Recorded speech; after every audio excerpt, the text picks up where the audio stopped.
Might as well start calling it the geography alarm.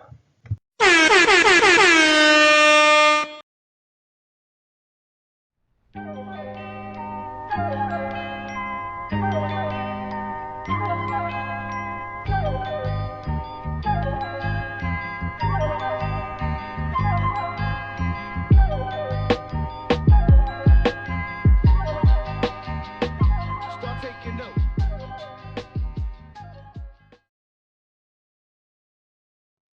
Stay home, call relatives, do home learning.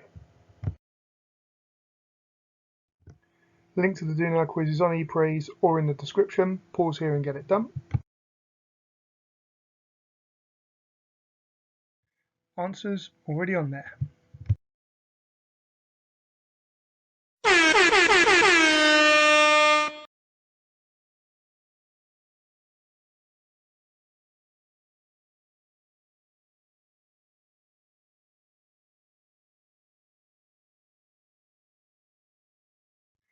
From some of the responses I've seen, we weren't particularly clear on what a gorge is. A gorge is the steep-sided rocky valley, as we can see in this picture on the bottom. And so today, we're going to move on again, and we're going to look at landforms of deposition. And to recap, rivers shape the land in three ways: erosion, taking material away; transportation, moving that material; and the most important one today, deposition, where the river loses energy and puts that material down. So we're going to focus today on the lower course, where the valley is a wide open U-shape with a very flat valley floor, where the channel is wide, where the channel is deep, where most material is very fine sediment and is being carried in suspension, and where the river flow is at its quickest. And a brief recap on deposition. Deposition is when a river puts material that it is transporting down, typically because the river has lost energy. It could be that large boulders are deposited or put down in the upper course. It could be that material carried in suspension, that fine material in the middle and the lower course, is deposited at any point where the river has got less energy. So in the lower course, this process of deposition leads to the formation of two landforms that we're interested in today: the floodplain and the levee. We're going to talk about those together because they form via the same sequence of processes. So our starting point, we're looking at the cross profile of a river in the lower course. We can see that there is a wide, deep channel, and we can see only part of the river valley because the river valley is so wide and so flat. We can't see the edges, we can just see the area immediately next to the channel. Now, in order for floodplains and levees to form, we need to be in the lower course, so we've got this very wide, open, flat valley floor formed by lateral erosion, and we need a flood to occur, because when a flood occurs, as the diagram shows, the river overflows its channel, and then either side of the river channel, where the river's flooded onto that valley floor, there is increased friction because the water is much shallower. That friction causes the flow of the river to slow down, and therefore its ability to transport, its level of energy, is reduced. Because of that friction and because the river has less energy, there's now going to be deposition. The material being transported by the river is going to be deposited either side of the river channel.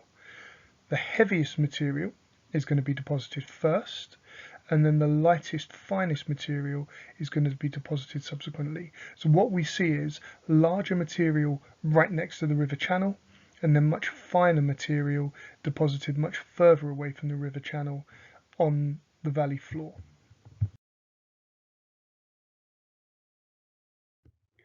And what we're left with when the water drains away and returns to the channel is raised river banks known as levees, where there's been a build-up of the largest material carried by the river during that flood due to deposition. And further away from the river channel, we've got a floodplain made up of fine deposited material that will build up in layers every single time the river floods.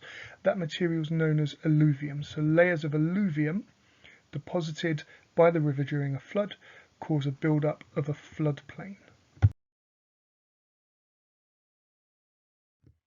And here we have an excellent image of a river, a levee and a floodplain in the UK.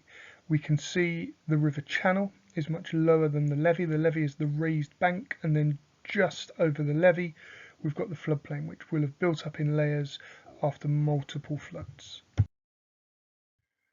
Now rewatch the previous section if needed, and then have a go answering the following exam question under timed conditions.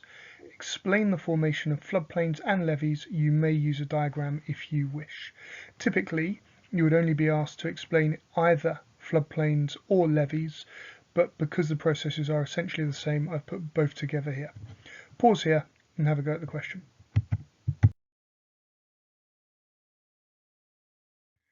And a model answer to check against. If you've used diagrams, feel free to check back on the previous section of the video.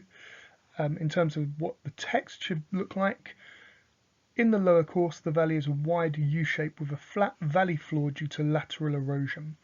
During a flood, the river overflows its channel, and due to increased friction either side of the channel, the river loses velocity. This leads to deposition occurring, with the loss of energy meaning the largest load is deposited first next to the channel, whilst finer, lighter material is deposited further away from the channel. This material, known as alluvium, builds up layers on the valley floor after each flood, creating a floodplain. The larger material creates raised banks either side of the channel, which are known as levees.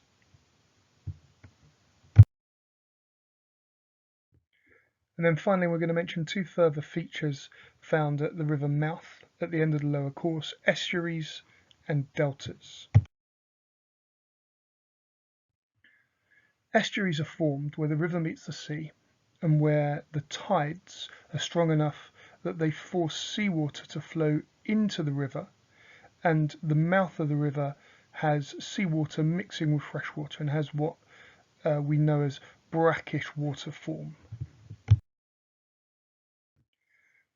As the tide flows in twice daily at an estuary, the flow of the water coming down the river is stopped by the movement of the tide into the mouth of the river, into the estuary, and that causes all of the material, particularly the very fine material, being carried in suspension to then sink as the flow of the river stops. Therefore the river's lost energy.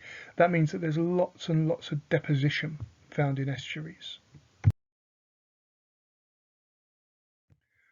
When the tide goes back out again, that deposition is exposed and we see lots of sandbanks and mud flats in the mouth of the river in the estuary when the tide goes out and the water level drops again. And then finally, another feature found at the mouth of a river, the delta.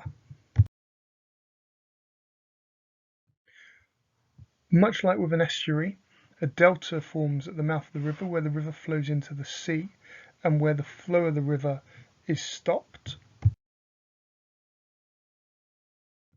This results in the river losing energy, and therefore at the mouth of the river significant deposition occurs and starts to build up material at the mouth of the river on the seabed. Over time, this deposited material will build up and build up and build up from the seabed until it is above the surface and it creates new land, and this new land is known as a delta. And here we have an excellent image of a delta in the UK, where as the river flows into the body of water, deposition has occurred and has built up to create new land, and that new land has actually seen vegetation grow on it with grasses and plants and trees.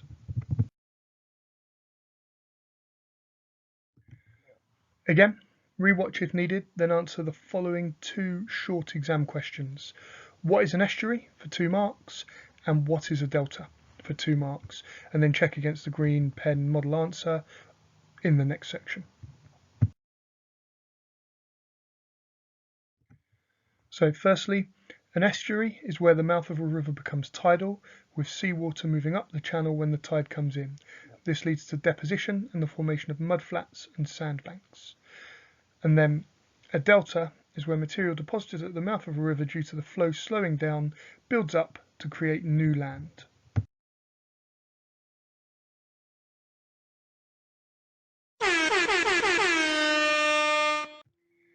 Don't forget to mark the quiz questions that you got done last week based on last week's work to consolidate what we're doing.